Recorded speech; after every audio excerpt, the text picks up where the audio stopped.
நாகை மாவட்டம் எட்டுக்குடியில் முருகனின் ஆதிப்படை வீடான ஸ்ரீ சுப்பிரமணிய சுவாமி திருக்கோவிலில் சஷ்டியை முன்னிட்டு இன்று காலை முதல் பக்தர்களின் கூட்டம் அதிகமாக இருந்து வருகிறது.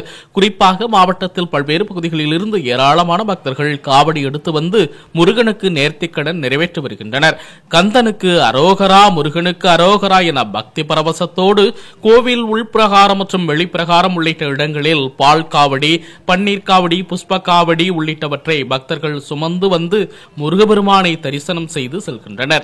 மும்பை கணேசன் குடும்பத்தினர் சுமார் 50க்கும் மேற்பட்டோர் காவடி எடுத்து வந்து முருகன் புகழ் பாடி தங்களது நேர்த்திக் கடனை நிறைவேற்றினர். பக்தர்கள் சுமந்து வந்த பால் கொண்டு அபிஷேகம் செய்யப்பட்டு பின்னர் மலர்களால் அலங்கரிக்கப்பட்டு மகா தீபாராதனை காண்பிக்கப்பட்டது. இதில் நாகை, மயிலாடுதுறை, திருவாரூர், காரைக்கால் உள்ளிட்ட பல்வேறு மாவட்டங்களைச் சேர்ந்த ஏராளமான பக்தர்கள் பங்கேற்றனர்.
Pak.